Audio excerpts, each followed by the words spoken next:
Welcome to episode number 6 of the Hobbies and Happiness podcast. I'm one of your hosts, Dan. Hey, everyone, and I'm Jim. And today we are talking about something awesome. I've been looking forward to this episode for a while. We are talking about storytelling over the tabletop. Let's get into it. Let's go.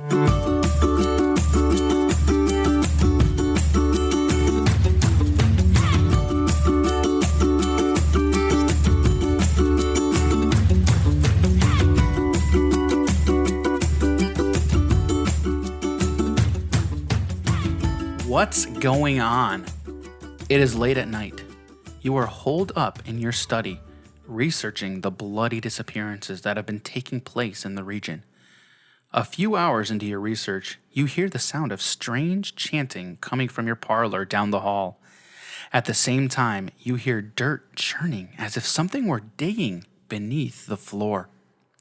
As you leap to investigate, the door to your study vanishes before your eyes, leaving behind only solid wall. You're trapped inside your study until you can find another way out. That is from the intro scenario, or I should say the first scenario from Arkham Horror, the card game. This is the first living card game that I have ever played, and it has become one of my favorite games. Absolutely love this game. That did sound pretty good. And Jim, I'm looking forward to getting you into this game. I can't wait to play it. It is a lot of fun. For somebody who loves D&D like you do, I know you're going to love this game. And I think this is a perfect intro to talking about storytelling. Yes. So, storytelling, and we've kind of had conversations like this before, but storytelling is so important when it comes to gaming in general, but even more so, I think, when we're talking about tabletop gaming. Jim, you agree, right? Yeah, pretty much. It like really draws your attention to things because otherwise it's just like, oh, I'm rolling dice or I'm playing these cards and they don't really mean anything. But if I can imagine what's going on with these things. And not even me imagine. Yeah. Like in my thinking, like if the designer of the game or a writer or whomever does the work initially to push you into this world, it makes it easier for you to get immersed in it, right? Yeah. So one thing I have written down, and I will stand by this, storytelling is one of the most important aspects in all of gaming. Would you agree with that, Jim? Yeah, I'd say so. All right. So basically going right off of that, what is storytelling? I think we all instinctively know kind of what storytelling is, but like with all things, I do think it's important that we first define our terms. So, Jim, what is, in your mind, what is storytelling? It's, in simplest terms, it's the process of telling a story. Right, and like I mentioned, like instinctively, we all know what storytelling really is, right? So one other thing that I kind of wrote as well, storytelling can also be thought of or defined kind of as the concept or technique of unfolding or furthering a specific narrative. Right? Yeah. Narrative and storytelling kind of go hand in hand. Narrative essentially kind of means what type of story you're trying to tell and like where you're guiding or where you're wanting your reader, or in terms that we're talking about here, your gamer, right? Mm-hmm. Where you want them to go, right? So I did a little bit of looking into this just because I was honestly curious, and I kind of had a thought, and I kind of wanted to see if I could find this. But there's some historians and archaeologists believe that rock art, may have served as as storytelling for many ancient cultures, which makes sense, right? Like when you stop and think about it. And honestly, when I was looking into this, I kind of immediately thought about rock art because obviously never partook in these ancient cultures, right? But one honestly... Isn't chalk on the sidewalk the same thing? yeah. And you know what? My kids did a lot of chalk art last year when the pandemic was in full swing. Just bought a bunch of chalk so they could just go outside and, make all this art. Right. But one thing in thinking about rock art, have you played Kingdom Hearts? Oh yeah. Okay, so you know in the course. first one when Sora goes into the cave and he sees this art that him and Kyrie did when with they were kids. Yeah, with the star fruit. Yes, there you go. Spoilers. The surfer. Yeah, yeah. It's only been out for like 15, 20 years. Yeah, one of my favorite franchises, though, honestly, Yeah, in all of yeah. gaming. If you know me, you would make sense because Disney, Yep, right? yep. But yeah, like I kind of thought about that too. Like it makes sense, right? And I mean, even in that aspect, even in that specific, I mean, we're already talking about a story, right? Kingdom Hearts. Yep. But that specific point in the narrative, in that story, you have two children, Sora and Kairi, making this art, right? Yep. And I remember in that point, I mean, it's like it was one of the very beginning parts of the first game when Sora goes into that cave. He remembers Yep. of when they were kids and making that, Yep. right? And he's picturing, flashback, right? He's yeah. picturing it in his mind, and he's looking at that picture of Kairi, right? And he was basically thinking to himself, "Oh man, she's awesome. I love this girl." And like it's all coming to him, Yep. and like it's what is he doing? He's telling himself a story, right? Yep. Because that's what he was doing when he was making the art, Yep. right? So I mean, art is storytelling, right? I mean, instinctively, if you think about it, it makes sense. It I makes mean, a total picture's sense. worth 1,000 words, Correct. right? Right. And what are we doing? What is this entire podcast? We're talking, right? Yeah. And we're talking about a form of art, Yeah. right? So it all makes sense, and I think it comes full circle at some point. So, like I said, it is so simple and easy to understand. We just talked about this game where there's two children. I have two kids, and they love to tell stories. Their name is not Sora and Kairi. No. No, in fact, my daughter today. It'd be a lot cooler if it was. If any of you out there are future parents, or you are wanting to have kids, think about the names Sora and Kairi. Those are some pretty and cool Donald names. and Goofy. Or Riku. For sure, Riku. Or Mickey. Yeah, there you go. Or Minnie, Princess Minnie. Oh man. Oh, dude, now I'm already starting to go off on a tangent on Kingdom Hearts now. Man, I could talk about that one for a while. Dude, anybody could.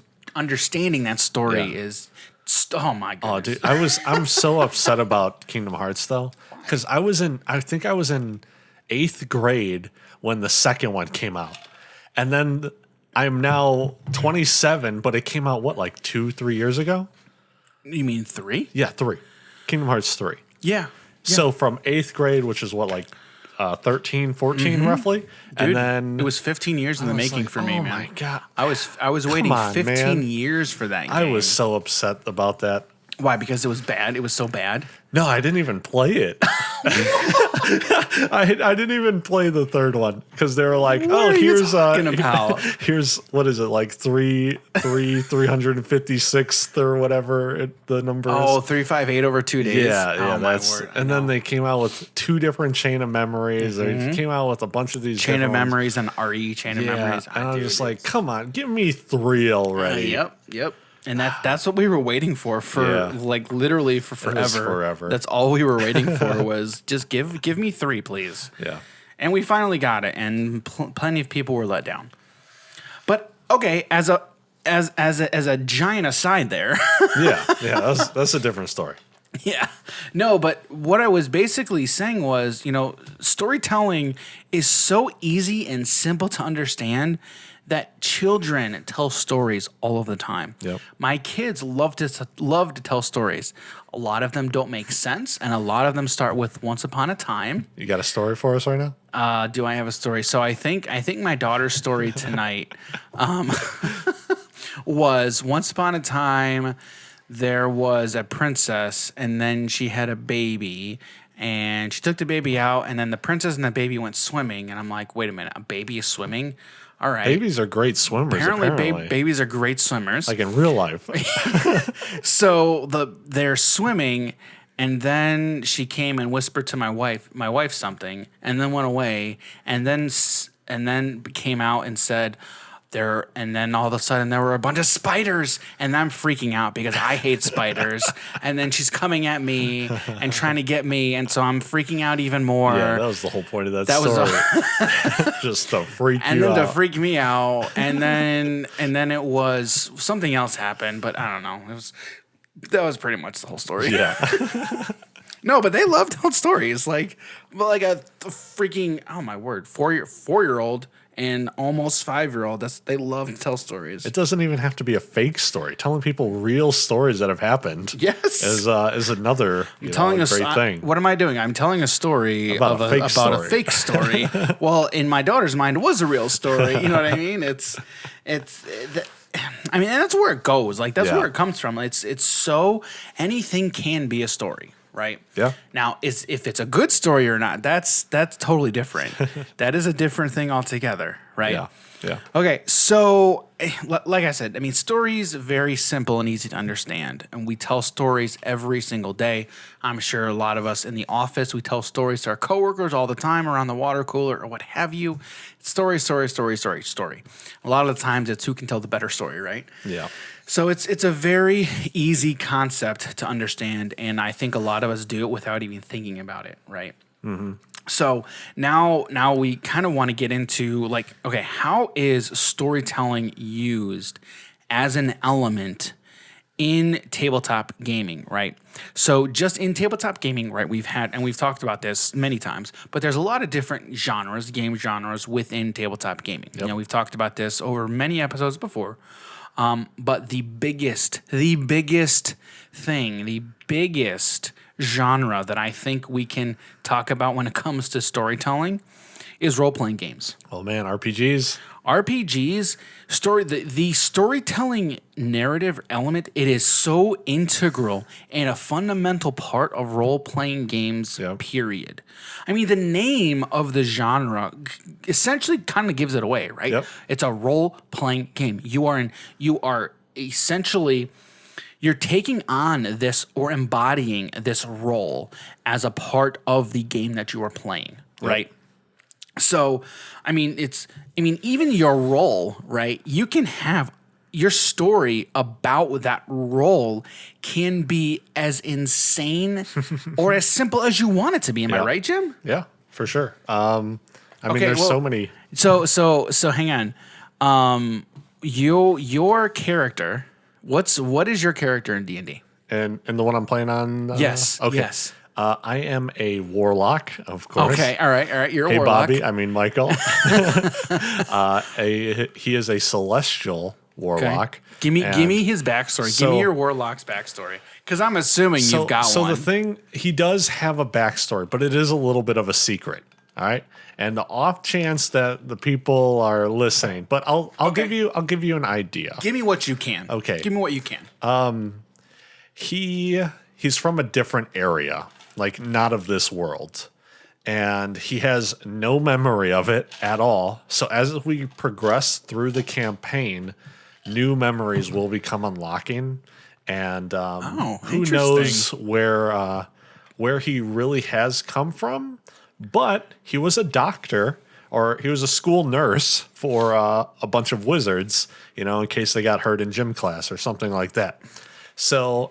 And that's actually who I'm partnered up with in our campaign.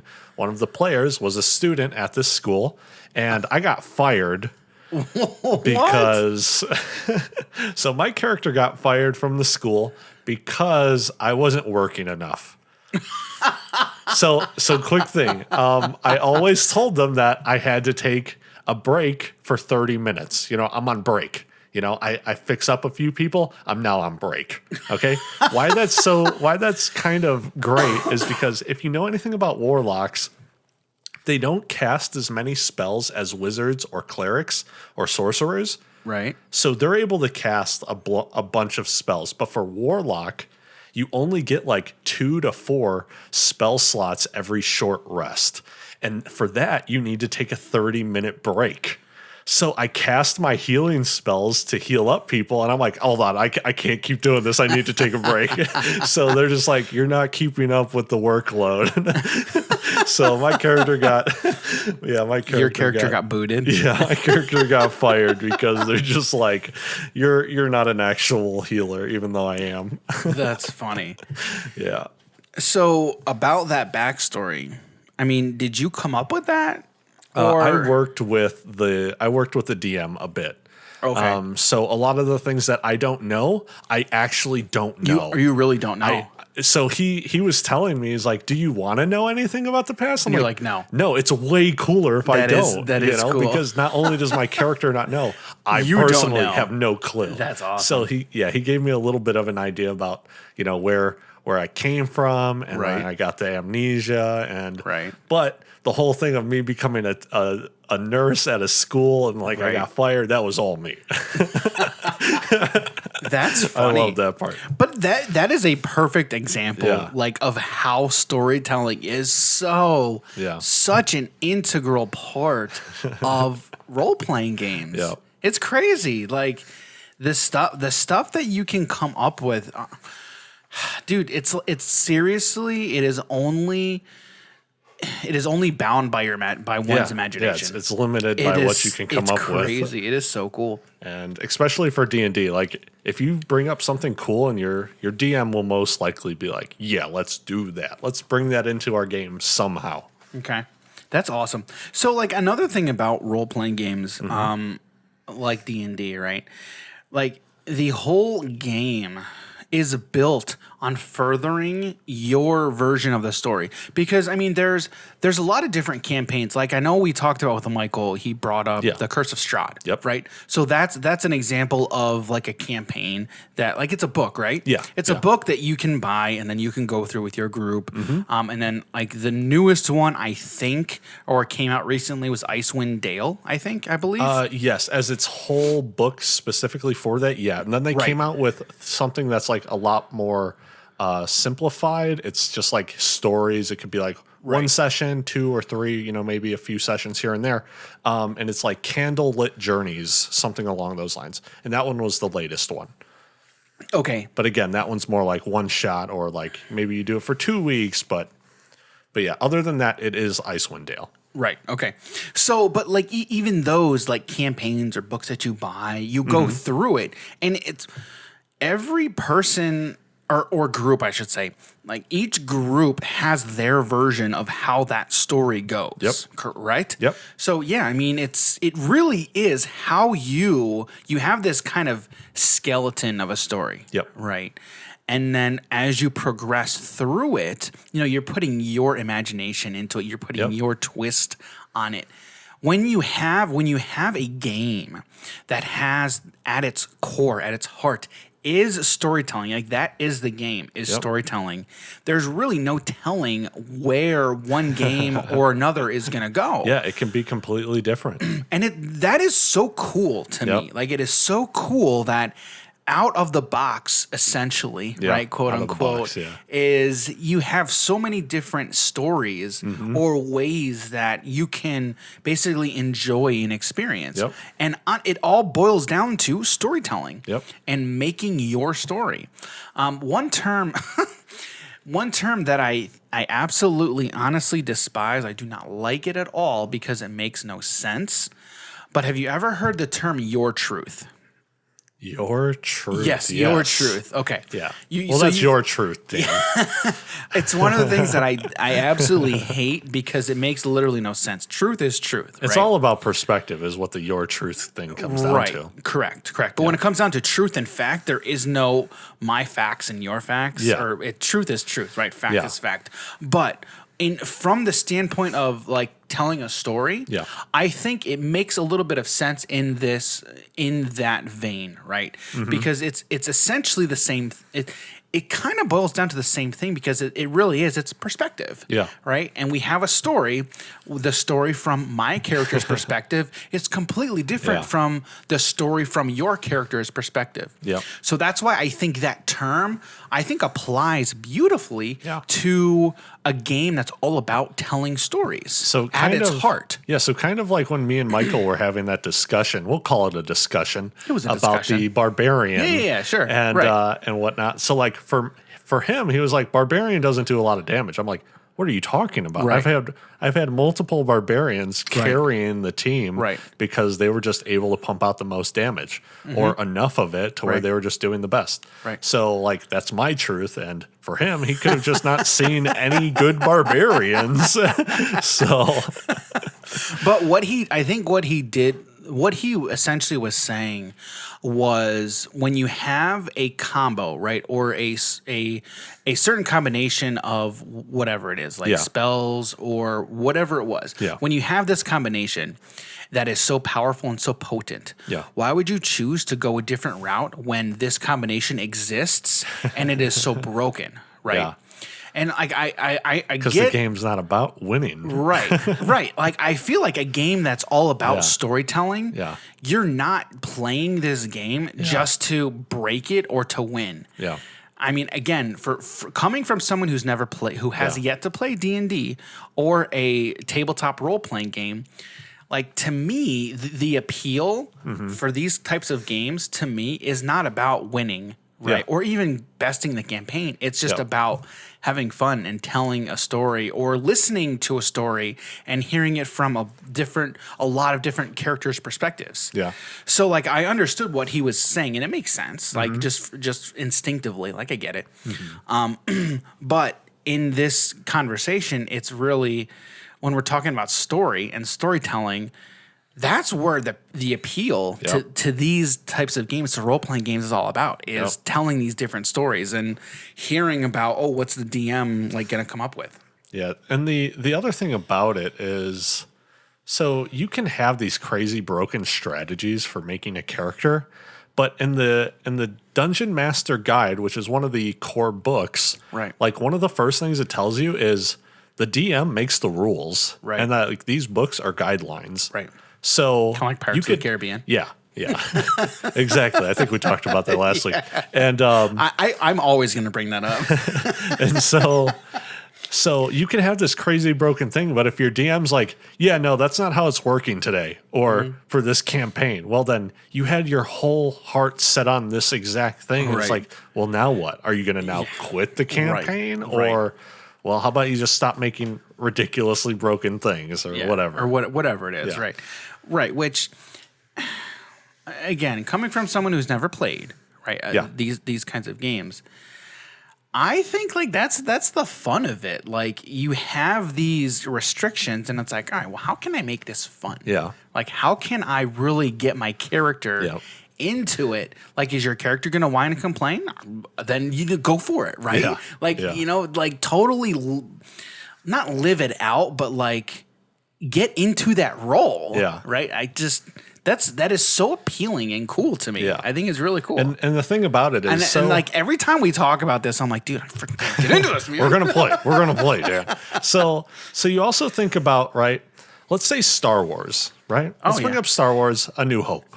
Okay, I just watched Rogue One again the other day. That one's so good. The ending to that, I'm like staring at the screen when Vader just destroys everybody. I'm like, the first time I saw that, I'm like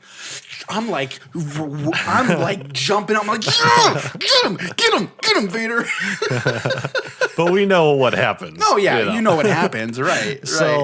So you think about A New Hope, and let's talk about when Luke and Han, they go to get the droids, and this is, I believe, before Obi-Wan Kenobi fights Darth Vader. Okay. Yeah. Right. And so you think about the journey that they had there. If they were completely broken, they wouldn't have a problem killing all the stormtroopers. Yeah, they wouldn't be afraid to jump across with Luke would not be Luke. Exactly. Luke would not be the Jedi. Yeah. Like at that point, it's like, well, you got to go through. You got to go through the journey And when Han's talking to the guy on the intercom after, like, right before he blasts, he's like, "Hi, how are you?" And like, that's a nat one. That's a nat one on talking to someone. He just did a terrible role, you know. That's awesome. Like, sure, he's good at talking to people, but then it's just like, oh, not always. Oops. And then the whole thing of go get him, you know. So some really bad stuff happens, and that's what really. Joey, we're about to have company. Yeah, exactly. Right before they go into the garbage chute. Yeah, the garbage chute. Yeah. Oh man, we can talk about Star Wars forever. So yeah, you think about how great that movie was and the crazy things that happened to them. But if you make a broken character, you know, like, sure, you're going to have things that you're good at, right? And then you're going to stay away from the things you're bad at. Yeah. And hopefully the other people can pick that up. Right. But when you do make a non-perfect character for whatever thing it is, the journey and the stories that you come to are ridiculously funny. Right. Exactly like the incidences in that movie. Yeah, it's you're making memories basically, you know, just like it is in real life. You know, it's like, oops. Yeah, how many of you have a friend or someone in your life that said just like something stupid at a specific moment that you will never forget? I mean, I've probably done that like 20 times at least. I feel like we all have been there, and and like the people just don't forget it, but they love what happened, you know? Right. And like I said, again, that's the appeal to these kinds of games for me. Yeah. You know, that's what appeals to me about, you know, RPGs in general. I think is really cool. Yep. One thing that I also remember, so I think, again, remember, anytime we talk about role-playing games, and I'm saying it, is from the perspective of a non-player, right? Someone who knows about RPGs, tabletop RPGs, but still has yet to play, okay? Yeah.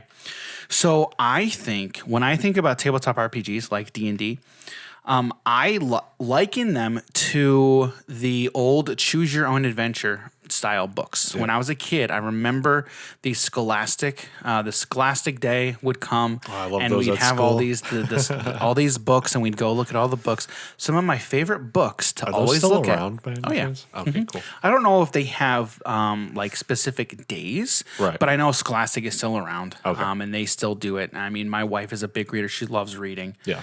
But I know she does. I know she does get books through Scholastic for her students. Okay. So yeah, it is definitely still a thing. And I remember when I found it out, I'm like, oh, I was remembering all of my times getting books from Scholastic. But anyway, the types of books that I remember, the old Choose Your Adventure books. So it was you're reading through a story, right? And basically, you are becoming a part of this adventure, right? Mm-hmm. You're choosing how your adventure goes and how it ends. So as you're reading through it, I'm sure many of you remember these kinds of books. And I'm sure they're still around too. But basically, it's as you're going through, you're reading through these books, your protagonist, your character comes upon a choice. Yep. And then it normally would go, okay, what are you going to do? Are you going to choose option A, B, or C? Option A, turn to page 10, B, turn to page 12, and C, turn to page 14, something like that. Mm-hmm. So you would choose which option you wanted to do, then you would turn to that page, and then you continue from there. Those, I loved those, and I think the reason I loved those is because like I felt a sense of not purpose, but mine. Like I felt like it was my adventure that I was going through because it felt real to me because I was choosing how these adventures would go. Mm-hmm. And I think that's also why I fell in love with video game RPGs like Elder Scrolls, Fallout, Kingdom Hearts, for example. I loved it because it really boiled everything down to me to storytelling. Right?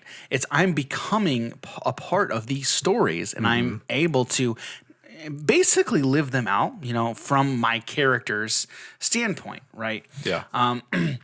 Speaking of video game RPGs, right? And I'm sure many people do this, but when you have the character creation, always making a character that looks exactly like you. Like I love doing that. And Yeah. I know there are people who like building characters who look nothing like them, Yeah. which and I Something know it's really a thing. crazy. Right. But I was the type of person, or I am the type of person I should say, who I'm always making characters that look just like me because I want it to be me. I want to be Yeah. going through these stories like me. You know what I mean? I actually do that in D&D for like every single one of my characters. They'll be like, Yeah. "Oh, how tall are you? What do you look like?" Blah blah blah, and then I'll stand up. I'll be like, "I look roughly like this," and I'll put my hands in front of my face and be like, "I'm about 6'4", 250." That's funny. And they're like, "So it looks like you." Yeah, it That's does. funny. That is funny. Because when you're playing these games, you're not looking at the person in the game of like, Right. "Oh, I'm a wood elf with blonde hair," and it's just like, Right. well, I'm looking at Dan, so it's just like, Dan, that's not you, it's you not know. me, no. And like, I just want people to visualize me inside the game. Right. Yeah, it's just it made those stories just more interactive, basically for me. So and I love that. You know, as a kid, that really gets you into it. It really Yeah. gets you into the story Yeah. and invested in how the story is going to turn out. And like, if it doesn't turn out the way you want, it's like you feel like you messed up somewhere. And it's Yeah. like, no. So And now there's a bunch of games out there to where like the choices that you make inside the game will have a completely different outcome Yep. at the end of the game. absolutely. It's so like you could have 4 different endings in a specific game, and, So- and you don't know it until other people post it online. Or if you're a completionist, then you just go through and Yeah, like, that okay, too. now we just want to. Which, like, I get that. Like, I as someone who is very completionist oriented, Yeah. and I think that's because I'm a little OCD. Like, I have OCD tendencies, which I'm Right. sure there's a lot of everybody does. But I don't want to say it makes it unfun, because there's still parts that, you know, I never want to make something not fun. Yeah. Right. And I sometimes I think my OCD tendencies tend to make things unfun for me, as opposed to like it's not from fun from a design standpoint. Like it could be like it's my fault versus the designer's fault or the developer's fault. You know what I mean? Right. I'd rather it be the developer's fault than my fault. Like if it's a bad game, then it's a bad game. I don't want it to be a bad game because I'm making it a bad game. Yeah. You know what I mean? Yeah. Which, I mean, that happens, you know, from time to time. So there's one thing I want to add to this. Yeah. For the last bunch of years, I'll say like 10 years that I've been playing online games, so MMOs, I haven't paid attention to the story at all.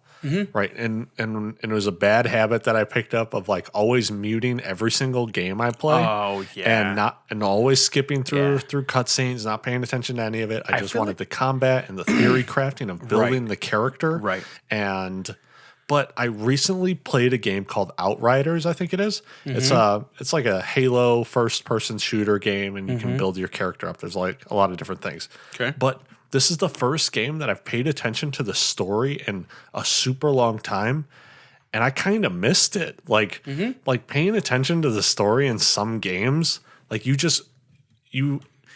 it changes the game up completely for you. Right. Like you're looking at it in a different light from Right. what you would normally be doing. Right. And I got into a bad habit of never paying attention to it. Paid attention to one. I was like, I love this. So I'm gonna have to replay some more games. Which, you know, I feel like that's easy to do with MMOs Oh, yeah. specifically. Yeah. It really is, because why do a lot of people play MMOs? For the community mostly, Yeah. or I feel the like dungeons, raids. I feel like not a lot of people play MMOs because of the stories that the MMO is telling. Although, so WoW is pretty much the biggest MMO, Right. right? World of Warcraft. Yes. But I think Final Fantasy 14, which is a newer one that came out, I guess, like semi-new, and it is more story driven, like every single Final Fantasy game. Gonna say it's Final It's Fantasy. Final Fantasy. Right. And so many people talk about how good the story is.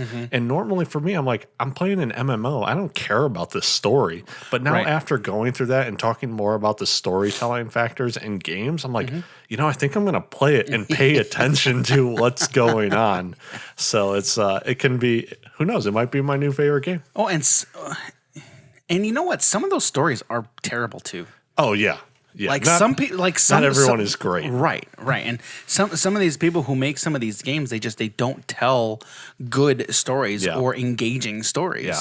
You know, and that is definitely a critique of games that some people play, and they're like, dude, I just don't feel engaged with this story, and it totally detracts from the game. Yep. And if you guys know about our Banshee Queen or War Chief for the Horde, Sylvanas, you'll know that she kind of got ripped off from a good story. She went from for the Horde to screw the Horde and like within a whole expansion.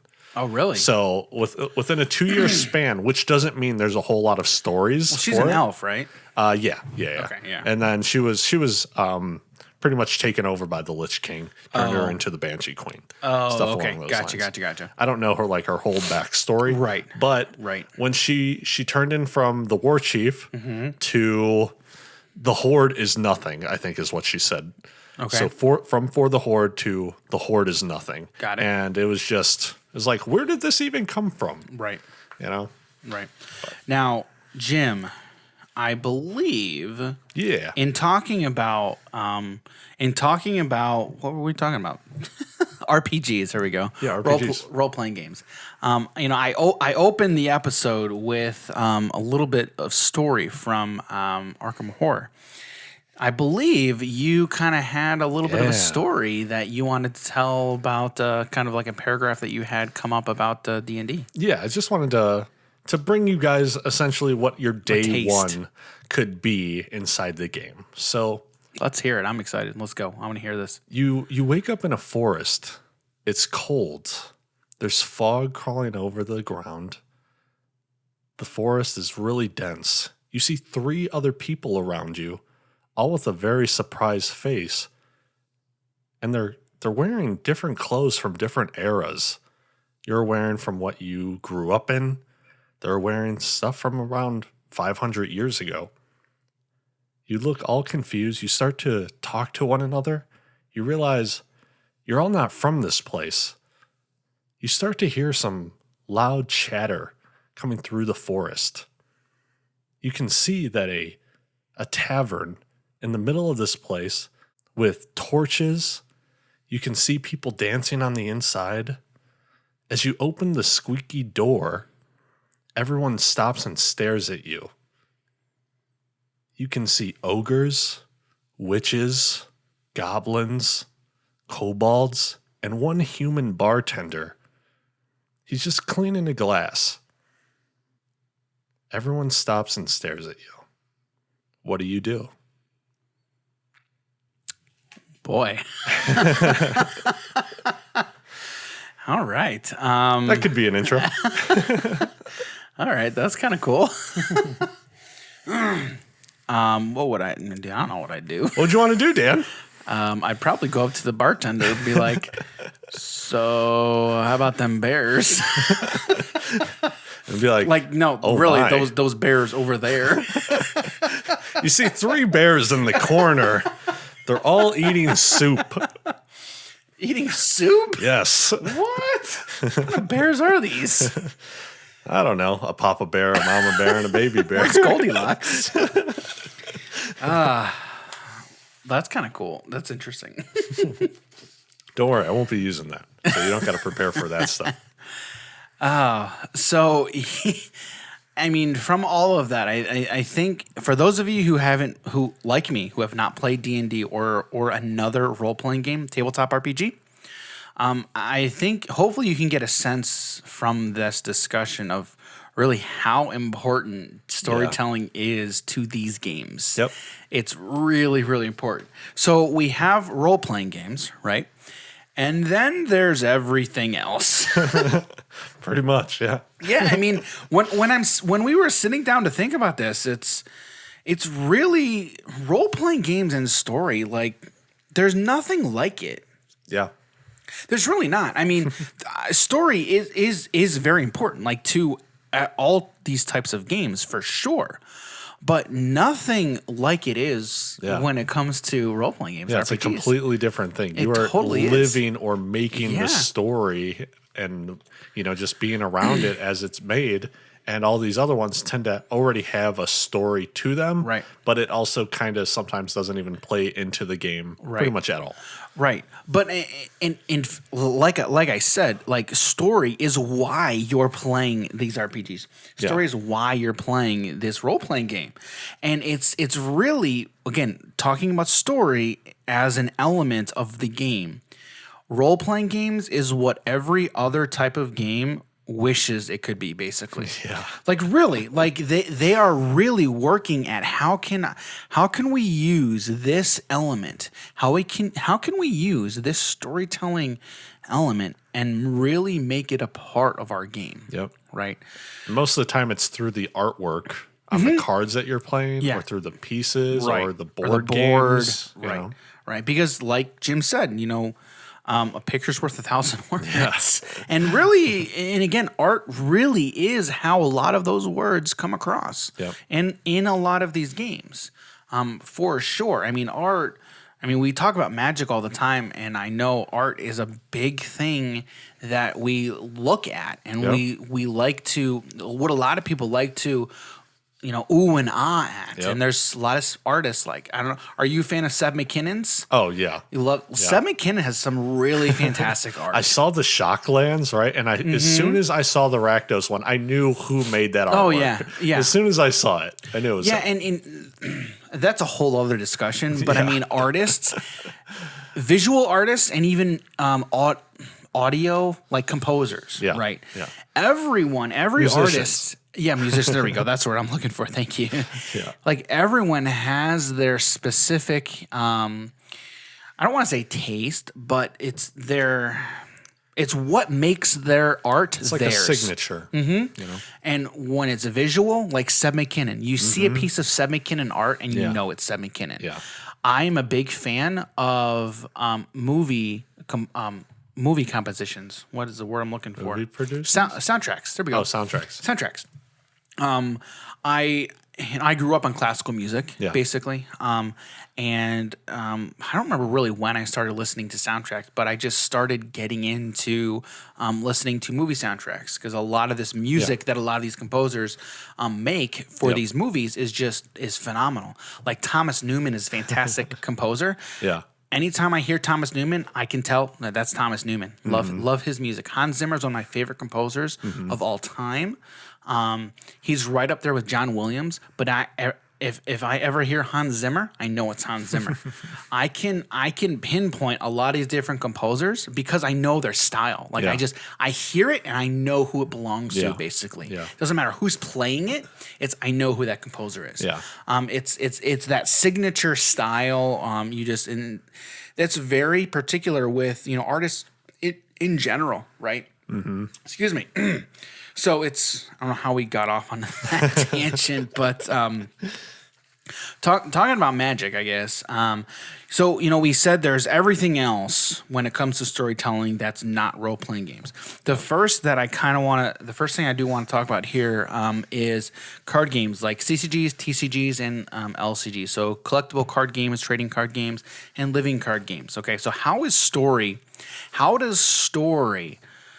fall into a lot of these types of games? Well, the first thing that we note is most of these card games already have an existing IP or intellectual property that they are building from. Okay, for the biggest one, and I'm actually listening to another podcast today where Pokemon is like the highest grossing franchise, I guess, in all of Tabletop, I guess. I'd have to find out like what the actual stat was, but basically, I guess I'm not surprised. But honestly. it wasn't even just Tabletop. It was like the biggest, the highest grossing, like not product, but groups of products. Okay. It's even higher than Star Wars. Yeah. Which makes sense to me. And my reasoning, the way I was thinking about it was Pokemon originated from Japan. Yeah. Right. In Japan, 96. huge. The Japanese market is so much bigger than the U.S. market. Pokemon has taken over the world twice. Yep. Yeah. Back when it like first came out. Yep. And in the States, it came out in 99, so pretty much roughly around that point. Yep. And also, I want to say about 5 years ago when Pokemon Go, when that came out, oh my goodness. I'm sure everyone played Pokemon Go. Well, and then I kind of want to talk about this later, but Logan Paul, not that long ago, I don't know, what did he do? Did he just, he was bust open first edition box? Yeah, pretty much. He was buying it and just like showing off all the cards, and that caused the secondary market to just skyrocket. Yeah, and for those of you who don't know, Logan Paul is an insanely popular, basically social media presence. Yeah, YouTuber personality, boxer. Yeah, dude. What we should have talked about his boxing career? You mean his brother? Well, that one They're too. Not really. They both box, dude. Yeah, they. He just beat that UFC guy, dude. Okay, the UFC guy who was retired and he's like fat and out of shape. Dan, I'm just memeing, Dan. I'm memeing you. Like those are the kind of people who are like, dude, it's clear all you're just doing this for is the money. Yeah, that's all they're doing it for, or something like that. That's all you're doing this for is the money. You're not any good. Like, I'm sorry, you're not any good. If you think you're good, then actually, if you're boxing, how about you box an actual boxer, a boxer who is boxing right now, and not somebody who's not been doing it for a while. Yeah, put him up against the Gypsy King. I want to see that fight. That dude's like 6'9". Huge. I want to see him box Floyd Money Mayweather. He's I think he's going to. Though. Is he? I think he's. Dude, he will knock him out. Floyd's like 140 pounds, dude. Floyd Money Mayweather will knock that boy out. I don't think so, because that's not really what Floyd does. He's a defensive fighter. That's true. This is true. So I don't think he would knock him out. He would make him just become ridiculously exhausted, because Jake's pretty big. So he would just be like, all right, let's go 12 rounds. Oh, yeah, you're not going to make it 12 rounds. You're going to get tired in the fourth one. He's going to just start picking you apart. And 5, 6, 7. By the time we're at 8, he's. Mind you, I know nothing about boxing. I know a lot. I know nothing about boxing. The only thing that I know is this little punk needs to keep his mouth shut. That's all I know. But I do know that is part of it. I know that. I know Floyd was part doing of the same thing. Oh, he was. He was, and it's part of what they do. I get it. I know. Yeah. I know it's a thing, but you know. Oh, let's talk about Conor. Let's talk about all that trash talk Conor does. Conor McGregor. Conor, oh, dude, that guy. All right, let's not talk about fighting stuff. All right, I could talk about that for a while. I did not know you could talk about that for a while. That's crazy. Story time. Yeah. I'm a huge fan of that stuff. Oh, that's good. That is good to know. So anyway, we're talking about Pokemon. Oh yeah, I'm a huge fan of Pokemon too, Dan. I go from Pokemon to My Little Pony to all the way up to UFC and boxing. I got a wide variety of tastes. That's crazy. Anyway, so Pokemon's huge. And the so in you know regards, about the Pokemon Hitmonchan? Yeah, Hitmonchan. He's the boxer one. Yeah. I want to see him fight Jake Paul. What's the other one? What's the other Pokemon? Is it Hitmonlee? Yeah. Hitmonlee and Hitmonchan? Yeah. The one's for kicking. Hitmonlee's for Hitmonlee's for kicking. There we go. And then there's the top from Generation 2 called Hitmontop. Oh, really? He does more like capoeira or capoeira, something along those lines. And then he just spins on his head and does kicks too. And then you got Machamp. Yeah, Machamp, who's Goro. Yeah, Goro. There you go. From Mortal Kombat. Yeah, from Mortal Kombat. I wonder if that's how he was originally designed. Maybe. I don't know. They had to have been. I wouldn't be surprised. I would not be like surprised. Like the fighting champion Pokemon? So Pokemon was what? You said 96? 96 in Japan, 99 in the US. So 96. Yeah. All right, so it was designed before 96. Yes. Mortal Kombat was out in 92. Was that 92? Yeah. 100%. Yeah. 100%. 100% Machamp was. I don't know when Goro came out. Goro was in the original. Was he in Goro the original? was in the original Mortal Kombat. On Sega? Mm-hmm. I don't remember him in there. Oh, yeah. Oh, well. Yeah, I'm actually gonna. I'm gonna look. I'm gonna look it up. I right remember him in Mortal Kombat 3, but I don't remember him in 1 and 2. Oh, you mean the game? Yeah. Yeah, the original game. All right, so here we go. Goro. Let's see. This is gonna take me a minute. Goro release date. Well, yeah, it's like so about more. What? I guess. Goro is one of the original characters debuting in the first Mortal Kombat. Oh, okay. Correct. All right. As the sub boss and later appeared as a sub boss in Mortal Kombat 4. Was he ever a playable character? I don't think so. Okay, because You mean in the original? Yeah, in the original. I mean, okay, so he wasn't in the first one. I don't know if he was in the second one. I know he was playable in the third one, and that's what I was talking about. Okay, you were talking about it as a playable character. Yes. Okay. No, he definitely was in that first one. Yeah, because Right. I remember. Yeah, you're going through the ladder. The ladder. Yeah. Yeah, he would kill me every freaking time, dude. That game Yeah, killed me. I'm so bad at fighting games, dude. I love, dude. Fighting games are. I loved. There was a point where I was trying to get good at like Mortal Kombat and Injustice. Yeah. Like those games, like I was trying to get good at those. They were fun. I mean, they are fun. The fighting game They're I wanted to be hard. good at was Smash. I wanted to be good at Smash. That takes it to like a whole different level. It does. I don't know how we got into talking about Machamp. this. That's how we got there, Dan. Machamp.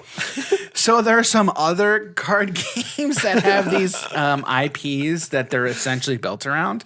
So like Pokemon, and as you can tell, I mean, Pokemon's huge. If you're not into Pokemon, that's fine. But Someone you know is someone into you know Pokemon. probably is.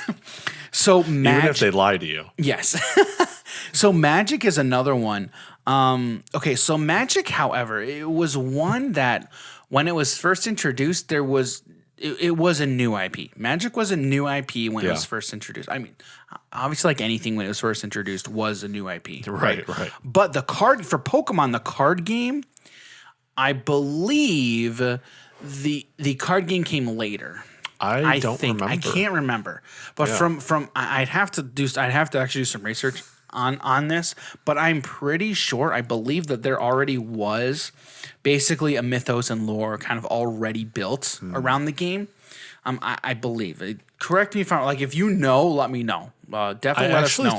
I think the Game Boy game was first. That's what I think too. Yeah, I'm pretty sure the Game Boy game was That's where I was like first. kind of confusing. I'm like, what's the cards first? I'm fairly certain the pretty game sure the was game was first, first, then yeah. the anime, and then I'll say the card game. Yeah, I'm pretty sure that's how it was. But for Magic, there was nothing. When Richard Garfield designed the game, it was nothing. There was nothing that he designed it around. Yep. But now Magic is so huge that the lore has, for some people, it's taken over the game. Like the lore, like it's its own thing, kind of. Yep. Like I mean, obviously, it's still a big part of the game. One of the things that when a lot of people first start playing Magic, you hear how this is described a lot of the times when you're first playing. You're a wizard, and you're casting all these spells. Like, dude, that's not why I'm playing. That's not why I play the game, right? But that is how a lot of people describe it as like when you're playing Magic head to head against somebody. They call you a planeswalker. Right, you're a planeswalker, and you're summoning all these creatures. You're casting all these spells. Which really confused me when I started playing because there are cards that are just like destroy planeswalker. I'm like, so I win?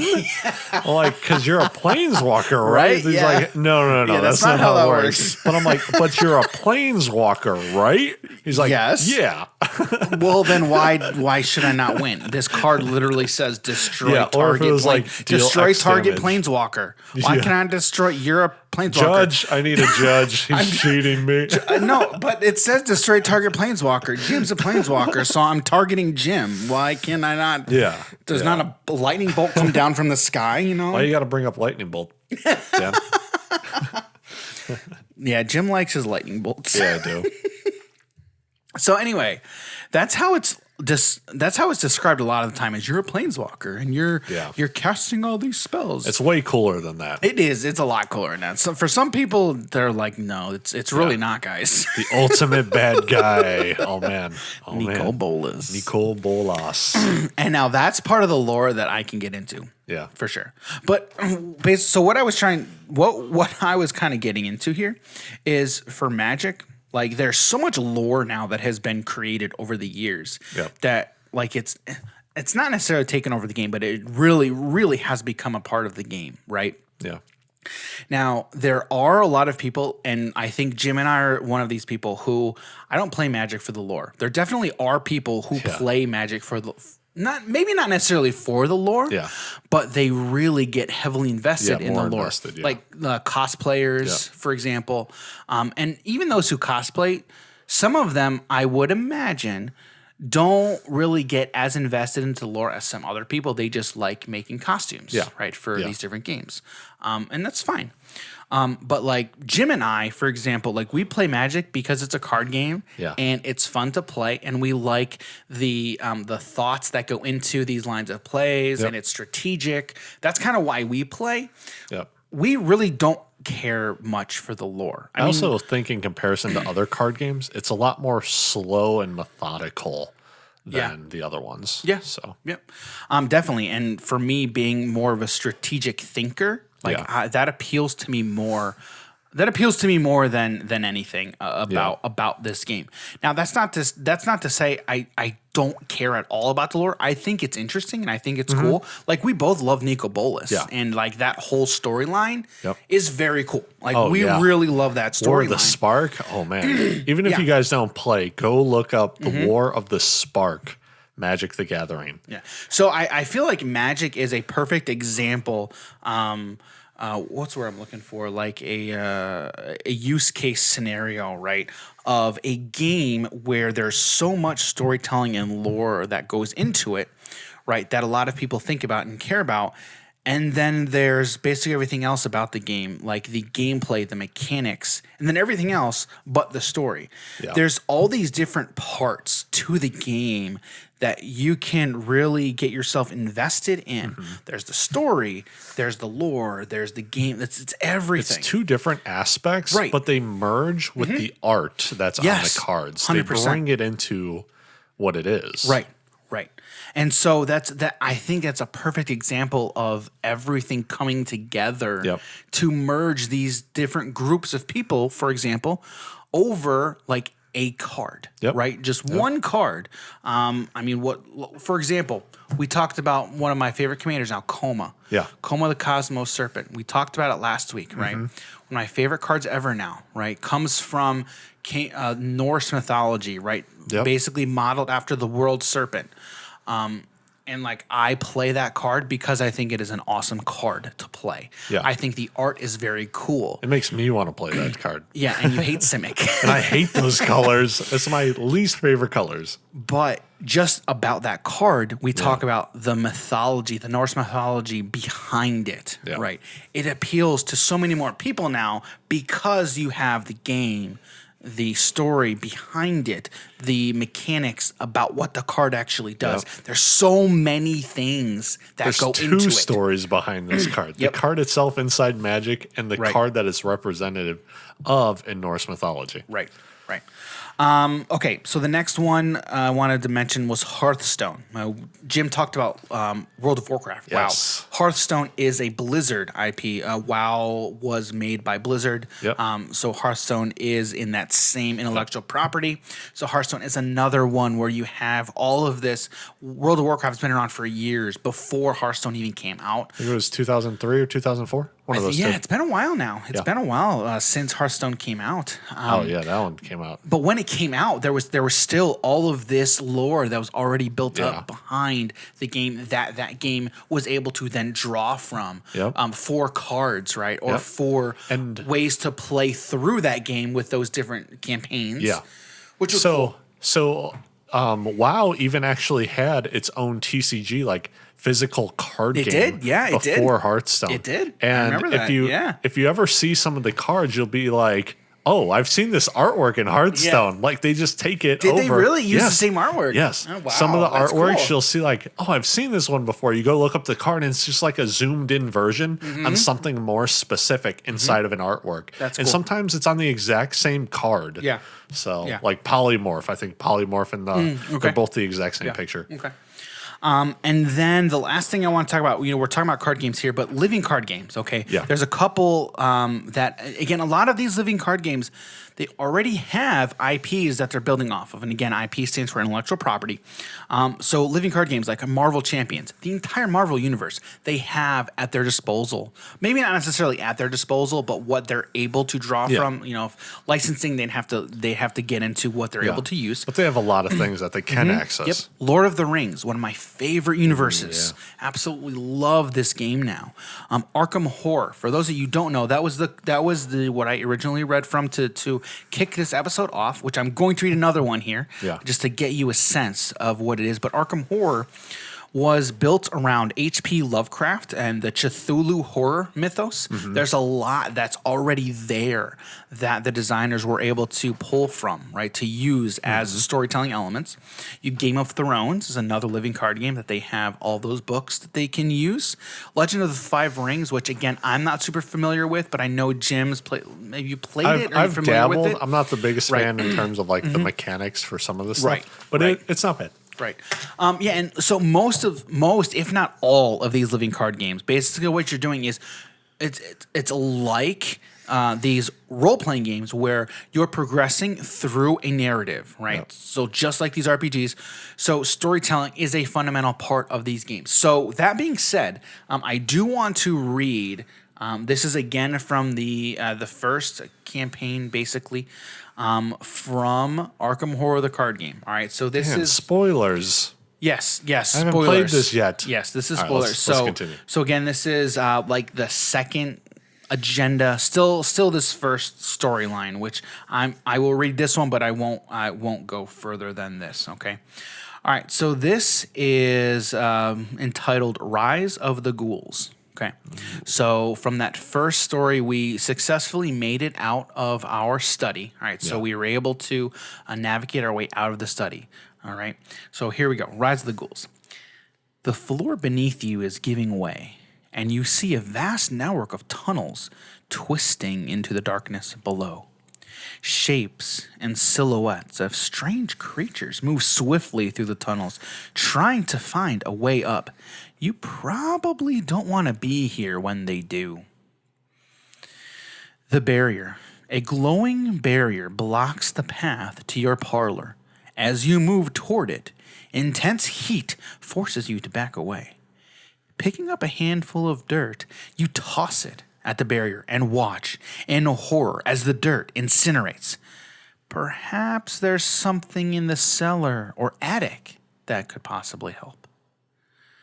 So that sets up the second act of that introductory story that you are making your way This towards. is definitely a horror game. Definitely is.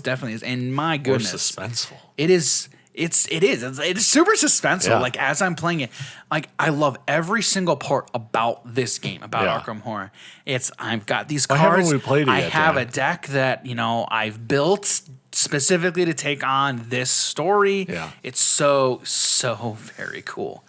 All right, so we talked about card games, and then the last thing I kind of want to talk about in regards to storytelling in these different genres is just board games in general. All right, so there's 3 different games that I kind of just want to mention here, okay? So the first one, and we've talked about this before, but Monopoly, okay? So there are so many different iterations and versions of Monopoly. Oh, there's like so it's many. crazy. Like you've got the original, right? But we were just downstairs actually talking about kind of going through our outline here, and it was like I'm looking at my shelf and I have Star Wars, Fallout, and Mario, the gamer. Do you see that they have a villainous one for Monopoly? They do, Yeah. I think I've seen that. Now I need to get that. Yeah. Yeah. I'm like, Dan doesn't have that one? I'm surprised. Yeah, I am surprised too. Yeah, that is definitely one I need to add to my collection.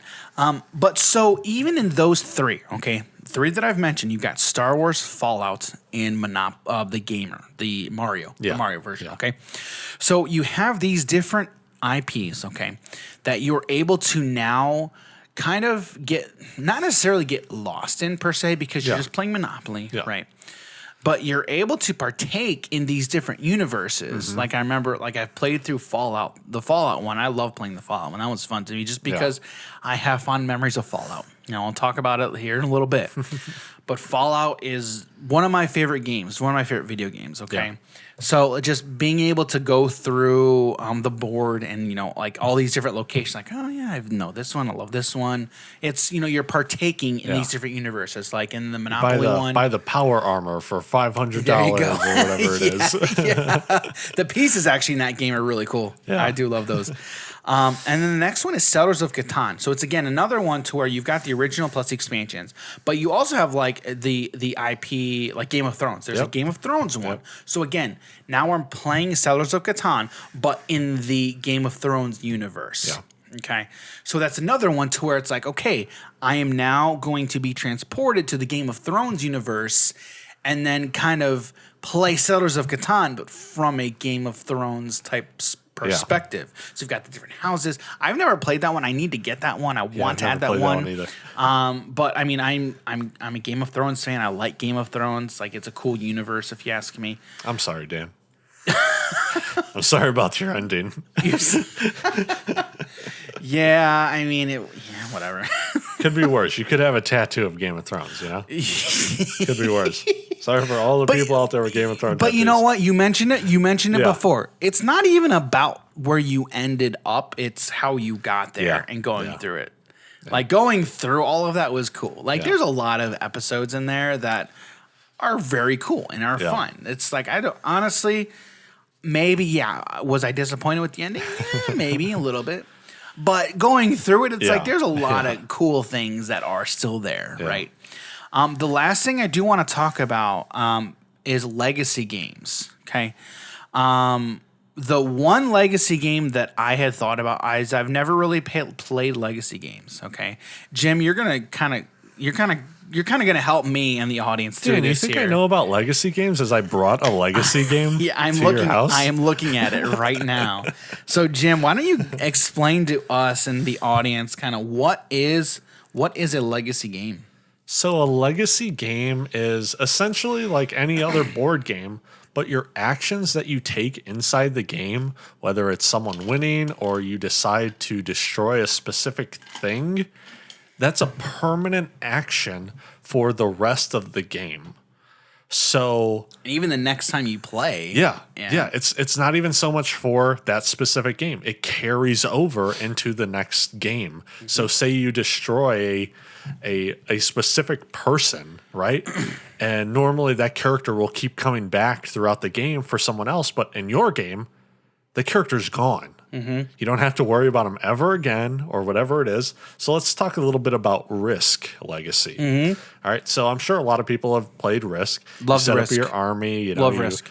You start attacking people, taking over the world, or however it is that you plan on winning. And by rolling dice. Yeah, roll dice and hope. Dude, I played that all the time when I was in high school, man. I love that game. So... And Legacy Risk, like Risk Legacy, just sounds so much cooler. Yeah, so there's going to be a little bit of spoilers here. Just one real spoiler.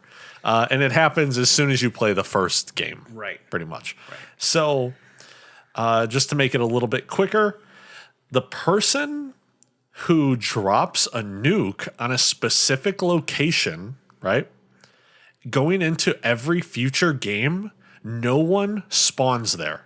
No one can start there. That is a scorched area. But zombies spawn from that location. So say on your game, you want to nuke Russia. Or all right, let's not say nuke Russia. let's sorry out there, people. We're not talking about that. It's a game. Hello? not over here trying to start a world war. Oh, dude, that's funny. Nuke something else. Oh man. So that's good. So Yeah, zombies will specifically come from Russia on your game. Of course they would. Yeah. Say you nuke Germany in the 40s, right? You have these Nazi zombies now coming after you guys, and but in your game, that one specifically for you is going to be different than what someone else does in their game, or you destroy a specific plot of land that now no one can even use because it's no longer there in the future. Right. So, yeah, and that's how these legacy games work. Once you get rid of something, it'll even tell you to rip the card up. Yeah. I saw that you had some of those. Yeah, That was funny. So I brought Betrayal Legacy with me, and going through some of the cards with Dan, he saw some of the cards that were just completely destroyed because they tell you, they're just like, yeah, rip it up. So I'm like, Jim, why do you have cards that you just destroyed in here? Yeah. So they are a fun thing, and it's not really like any other board game you play, because what other board game tells you to rip stuff up? Yeah, from the right. Yeah, on purpose. Right. And like the first time I heard about Risk Legacy, I'm like, dude, that is so much a cooler way to play Risk. Yeah. Like that's awesome. Yep. Because again, Risk in general, it's like, what kind of story are we telling here? I mean, the story of just taking over the world. I mean, my armies are bigger than your armies. Okay, cool. But now it's like storytelling is so much more an integral part of this game because, okay, playthrough 1. Okay, here's playthrough 2. Okay, here's what happened in playthrough 1. Now, all of these choices that you all made, guess what? They now affect this game going forward. And here's how it affects. Yeah, it's so cool. Yep. It is so much cooler, if you ask me. So, Jim, you've got a card there from Legacy that you wanted to read here. This is the prologue. All right. So, in the remote countryside of the New World, the homestead sits atop a hill. The family that lived here died of a pox. Father, mother, son, daughter. Though the girl's body was never found, carried off by wolves, some say. There are also stories about the family finding a chalice while building the house. A chalice sounds valuable. Maybe there are treasures still here. You're not the only one with this idea, though. Other families have come exploring as well. You all claim that you're here to honor the dead, but as you crowd together upstairs, the wary glances make it plain. No one is fooled. Then you proceed to start the game inside the house, exploring the rooms, finding items, events, or the omen. All right. What game was that from again, Jim? Betrayal Legacy. So it's pretty much Betrayal at House on the Hill or at Baldur's Gate, but the Legacy version. Legacy version. Right. Yeah, Legacy games just sound so much more fun. Yeah. They sound so much cooler. All right. So I know we've talked already a lot just about how storytelling is used as an element in a lot of these different games. But now we want to talk about why we think it's important. Okay. We've mentioned this. Jim and I, we've talked about this. Yeah. And we really think and believe that storytelling is so crucial and such an important element in these games, just in games in general. But where we're focused really on just enjoying these experiences and sharing them with our friends and family over the table, right? Yeah. Over the tabletop. Yep. We want to see them, used and applied in these types of games, right? So, we kind of want to go through some things of why we think it's important in the tabletop space. Okay, so the first thing that we have written down here is storytelling helps immerse you in the game itself or the game world. Okay, so we just got done talking about Risk. Okay, and Risk Legacy. Okay, at its core, at its heart, Risk is an army building game. Right, all you're doing is you have an army. and you have the board in front of you, and the board is literally just a map of the entire world. Okay. It can also be pretty political too. Yeah, but like in the base game of Risk, right? I mean, remember when I was in high school playing Risk, it was just a map of the United States or the entire world. Excuse me, the entire world. And then you're going through, country to country, continent to continent, and taking over, these spaces on the board, and then trying to, build up your army. Okay, that's it. That's all it is. Okay. Now, you take that as a base, okay? How can you build off of that, right? So from the legacy standpoint of, okay, well, now we're going to go from game to game. Now we're going to start building and crafting this story, right? This narrative element of, okay, so here's game one. Now, here's what happens at the end of game one, okay? Whatever happens, and then now you go into game two. Whoever the ruler was. Oh, right. It's just you have this now, you are now crafting a story. Yeah. As a player, I am so much more invested now in this legacy version of I want to come back and play through the next one to see now what happens. Yeah, and it just sounds like you want to play a campaign in D&D. That is not false. That is definitely not incorrect. Is that your truth or my truth? That's a good one. Excuse me.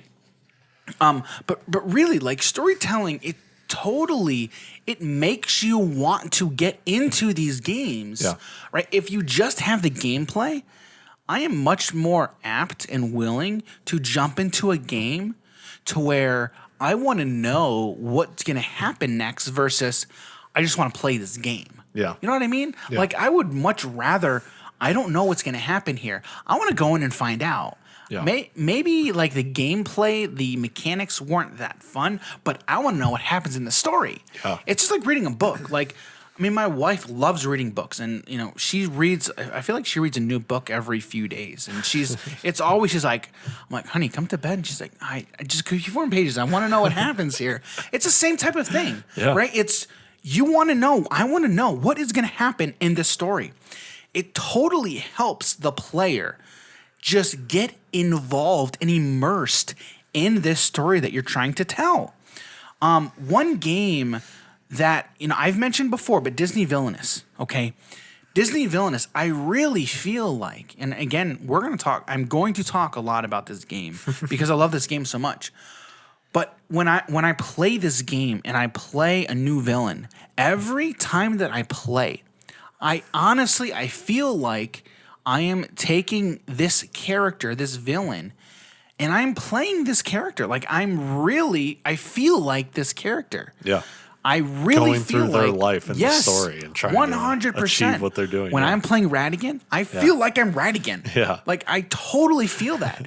And from a designer standpoint, like they nailed it. They did a very good job in my opinion. When I was playing Ursula, right? Yeah. I know about the Little Mermaid and I didn't remember a whole lot from it, but I understood it enough to know that when I was playing as Ursula, like I had the objective, I had to get the crown, had to get the trident, had to get to the throne, and I knew these things were going to be stopping me, and I'm just like, no, I don't want to see you right now. I just want to get this stuff so I can win, or become the Lord of the Ocean. What was it called? I don't know. Right. She wanted to take over King Triton's spot. Yeah. I was gonna say like Poseidon or something. I'm like, no, that's not his name. That's not right. Wrong mythos. It's his name. It's his name, Dan. You're not wrong. You're definitely not wrong there. Or is it Aquaman? Is he Aquaman, guys? That's funny. Hey, you know what? Is Aquaman based off of Poseidon? Probably. Huh. Probably. Maybe. Probably. Maybe he's like descendant. Who knows? I would not be surprised. Yeah, I wouldn't be surprised. Yeah, no way. Okay, so the next thing that I have written down here, it kind of goes along with the first one, but it helps keep you engaged with the game. So it helps in your immersion, but also it does help keep you engaged. Because again, if I have a storyline that I'm going through or playing through, I'm going to pay more attention to to something where there is a storyline happening and I want to know what happens versus, oh, dude, I'm just playing this game, right? Yeah. Here's another army I'm going to take over. Yep. Like Warhammer, like is a game. Well, actually, Total War, Warhammer. Yeah. Okay, so I like playing the Total War games on PC, but they have a Warhammer version. They're like, I think they're coming out with Warhammer 3. Yeah, they are. Actually, but I have Warhammer 2. And again, it's the thing. It's if you're not familiar with Total War, you're playing these large scale battles with your armies, and you're taking part in these large scale battals, and It's then an RTS, if you know what those are. no, not really. No, it is not considered an RTS. oh, it's not. Okay, No. Total I was War assuming it is was. not a real time strategy game. Okay. No, I mean Total War is closer to like a 4X style game Okay. than RTS. RTS is like StarCraft. Right. StarCraft, Age of Empires, that's I just more so meaning like controlling your army and going to specific places. I know you're not like more so really building the resources. I don't think. yeah, don't I know. mean, I've it never played kind of is. There are elements, I guess, in that game that can be considered RTS. Okay. But I think as a whole, it's very much so not an RTS. But I can see that there are RTS elements. And RTS, for those of you that don't know, is stands for real time strategy games or real time strategy. Yeah, real time strategy. So, and for me, my first introduction to those types of games was Age of Empires. Those games were freaking awesome. Dude, I was playing Age of Empire 2 not too long ago. Yeah. I think like last week. Actually, one of my high school buddies, he played it all the time when when we were in high school, and it was on Steam. Yeah. Like it had just come to Steam not that long ago at the time. Yeah. And so I told him, I'm like, dude, did you know that it's on Steam? He's like, what is Steam? Right. Oh, man. And so I showed him what it was, and he Yeah. was like, okay, I'm buying this and putting it on. And like, dude, I should pull it up. But I think the last time I looked, he's got like over 1,500 hours logged. Wow! Holy cow! At least that. It could be That like is so 2,500 much. hours. Like he plays it like religiously. Have you ever played Command and Conquer? Oh heck yes. So- have I played Command and Conquer? Look, man, some You played people don't know about it. Dune? Some people don't know. No, I've never Dune? played that one. It's like Command and Conquer, but in Okay. the Dune universe. Oh, okay. Like- yeah, I've never. I've only played I think 3 RTSs: CNC, which is Command and Conquer, Age of Empire, and StarCraft. Those are the only ones I've played. I mean, well, that's like the big three. Yeah, it's like the holy trinity, pretty right? much. Yes. So I haven't played Command and Conquer in like over 10 years, we'll say 15 years. It's been a while. And my dad was the one who introduced me to it. Started back on the PlayStation 1 and then went over to PC. He hasn't played it in forever. And when I told him, I'm like, hey, yo, I have it. He's like, I'm coming over. He stayed up, or he was at our house till about like 3 o'clock in the morning. I went to sleep, and he's just like, hey, I'm going. That's now. I'm awesome. Like, oh, man. When was this? This was probably about a month ago. Oh my word. So, yeah, it's been That's so long since he's hilarious. played. And I had to give him some tips on stuff to do. He's like, "Oh, I completely forgot about that of like That is deploying funny. units and whatnot." That's so, funny. yeah, it was a blast playing that. That's funny. Okay. So, we've talked about how storytelling helps keep you immersed in the game, engaged with the game. Yeah. But I think the big thing that good storytelling does in these games, it helps you escape reality. Escaping reality is why a lot of people, consume different types of entertainment. It's why people consume different types of content. Or consume anything to escape reality. Correct. Yeah, it Which totally can be a is. problem sometimes. Yeah, there definitely, yes. It definitely can be a problem. Yeah. Right. Let's just face it. Reality sucks sometimes. Sometimes, Dan. Every day. Every day. I feel like, especially if you talk to the younger generation and like kids. I mean, I remember when I was in high school and even in college, it was there were a lot of times where it felt like the world was, coming to an end almost. So I feel like that statement is more rings true with the younger generation, with younger kids. Yeah. I mean, definitely it rings. I feel like it rings true with everyone, from time to time. Excuse me.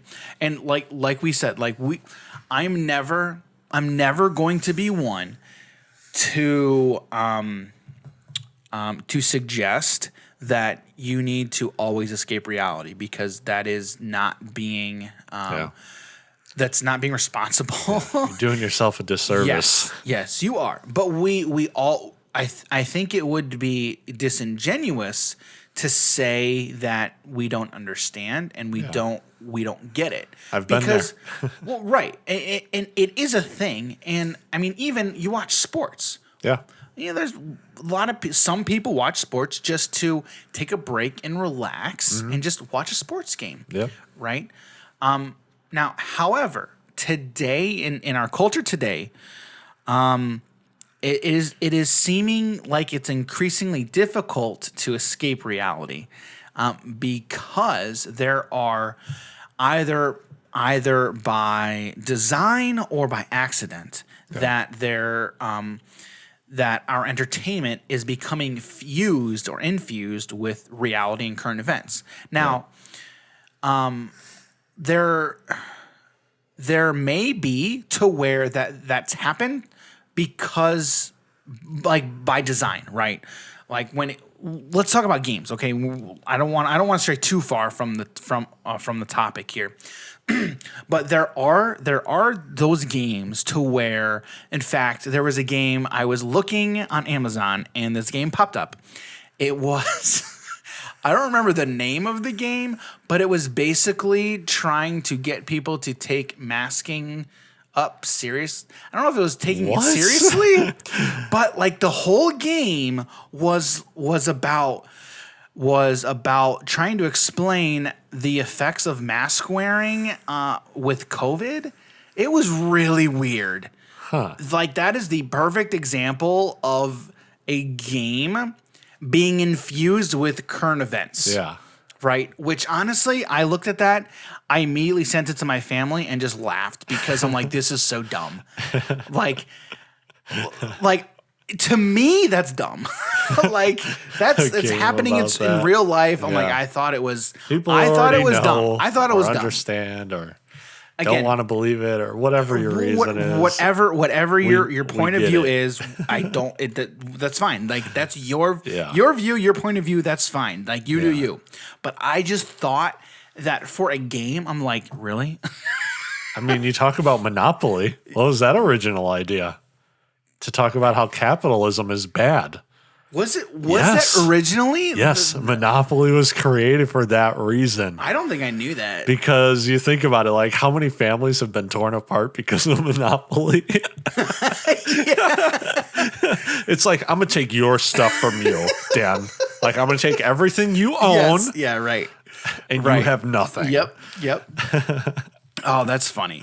So I bring that up because it's like, there are definitely, like, that game was done on purpose. Yeah. 100% was done on purpose. It just, from the marketing and everything, it totally could have been a joke too. Yeah. Which, like, that all comes down to a design choice, right? Like, what is your intent? Why are you doing this? Yeah. Like, it's all a design choice, and that's fine. Like, it is what it is, right? And there are people and designers who make that choice. I don't think this game's going to be a bestseller in like 5 years. No, of course not. Of course not. But I think, from my perspective, I don't think that games like that, who infuse their game with current events or politics or what's going on in the world, I don't think they become popular. I don't think it's what people want. Yeah. I think people want to escape reality. Like, they know what's going on in the world. They don't want it crammed down their throats, for lack of a better term, right? Now again, and there are definitely a subset of people who actually want that, right?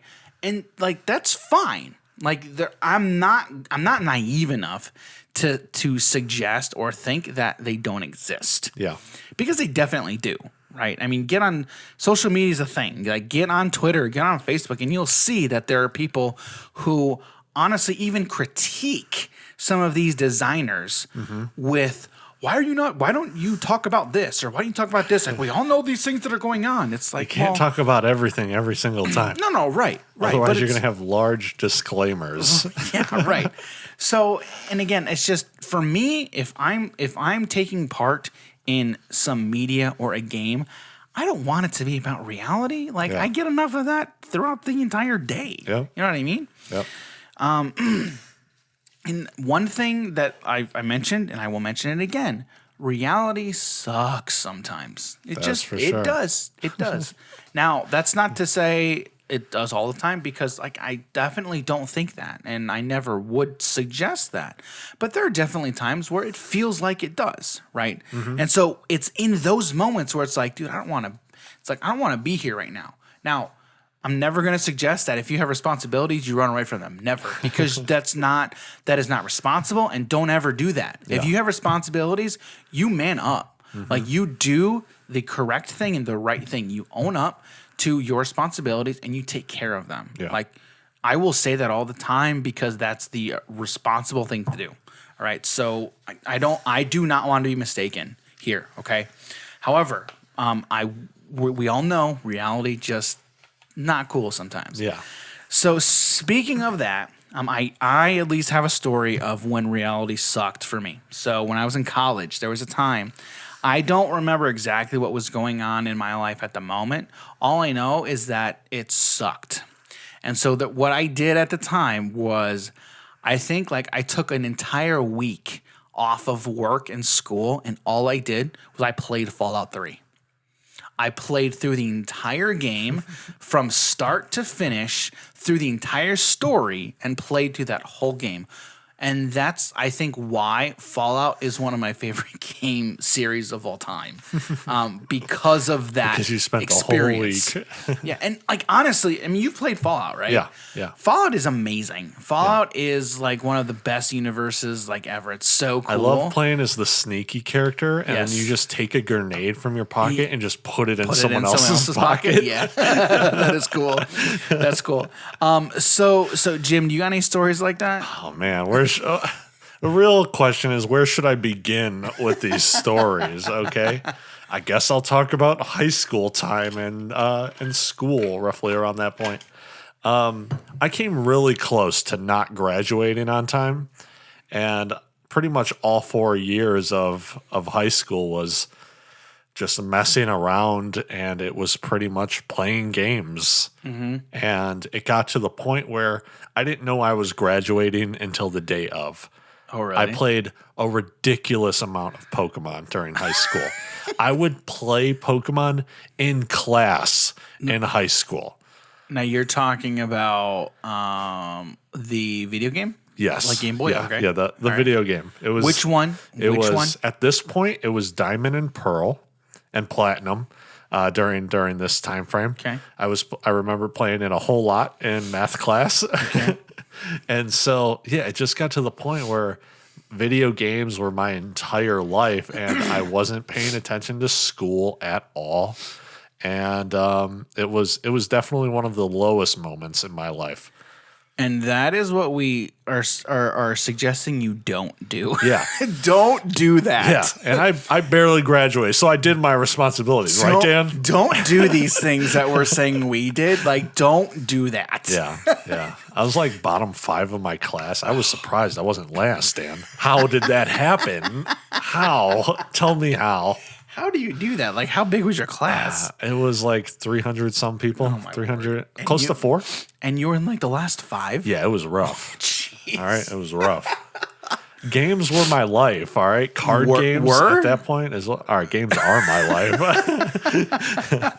Games are my life, and now I'm doing stuff with games. That's funny. So, hey, everyone has an expertise, right? Yeah. You just got to find yours. Yeah, that's true. Some people don't know what theirs is. No, that's true. I got lucky. That's true. The last thing I did want to mention here, and I'm sure you've seen this like I've seen this, But there are plenty of people who kind of relate to fictional characters as their quote unquote heroes and look up to them. Yeah. A la sports legends, like Michael Jordan, I mean, when I was growing up, it was, you have the posters of sports people on your walls, like MJ, Ken Griffey Jr., like that. Oh man, I want to be like Frank Thomas. Oh, there you go. Big man. Hurt, Big Hurt, baby. Hurt. Yep. But there are people like us who look up to these fictional characters, for whatever reason. Like these characters have their qualities. Like a lot of the times they're good qualities, like to look up to, or to seek after, I should say. And that's, it's not a bad thing. I mean, it's the same thing when it comes to looking up to these sports characters. It's like they're good at this thing that I want to do, or there's this virtue that they have that I'm working towards. And in the Christian faith, it's the same thing. Like with Jesus, it's got a picture of Jesus on my wall. I'm working towards being like Christ. It's the same type of concept. Yeah. Okay. And I mean, that happens for like everything, whether it's you're into music. What musicians do you like? I want to start copying their work. Totally. And pretty much everyone who plays basketball, it was always like, I want to be like Mike. I want to be like Kobe. Even if you say you want to be like Kobe, you're being like Mike, because he would copy everything. I don't know if you know that, Not Dan. everything. Dan, he took like everything. What do you mean he took everything? MJ said it himself. He's like, he'd probably beat me in a 1v1 because he steals all my stuff. He didn't steal it. I mean, like he learned a lot of his things from him. Yeah. He stole it from him. That's what he said. Quote from Michael Jordan. Changed my mind. In what? In his documentary. What, the one that from last year? Yeah. And throughout the years, he's talked about this. Do you're talking to like a Kobe freak, right? All right, well then you should know, Dan, about these interviews. I'm going to send them to you. I've seen these interviews. I know what you're talking about. Do you, Dan? Yes, I know what you're talking about. And let's not talk about LeBron. Let's not talk about LeBron. Yeah. Like, seriously, like, I don't want to talk about that guy. Let's talk about some Dr. J. Dr. J was awesome. Dr. J was awesome. Woo! Dr. J was legit. Yeah. But yeah, so I remember growing up hanging out with my cousins, and they'd have a little basketball hoop on the back of their door, and like they'd call out who they were supposed to be. I was always Kobe. So for me, it was like they would always choose MJ or Pippen, and I'll just be like, all right, I'll be Dennis Rodman. That's legit. Which honestly, he was a ridiculously good defensive player, and I guess like knowing who I am now, I definitely prefer a bit more defense. Dennis Rodman is the best rebounder in the history of the game. Best rebounder in the history of the game. Good. Period. End of story. It does not even come close. Through that documentary, when he was talking about the work that he would do on his rebounds, ridiculous. Yep. He would see where the ball's coming from, and then kind of see how it's going to hit the rim, and then know where to go, because then he knows how it's going to bounce from that rim.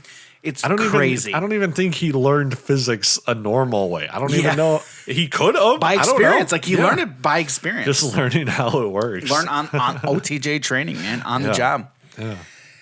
Yeah, Dennis Rodman, one of the best players. Go check out that documentary. Teams. Yeah, I don't even know what the name of the documentary is now. Why is it escaping me? Just look up Michael Jordan documentary. Oh, my word. It was The Last Dance. There you go. That's it. That's it. The Last Dance. That was a fantastic documentary. Anyway. Okay. Okay. Do you have anything else to add there, Jim, about kind of storytelling in games and why we think it's important? I don't believe so. I think we kind of hit everything. We hit so many things on the head tonight. Dude, I know, and it's honestly, we could sit here and talk for another hour.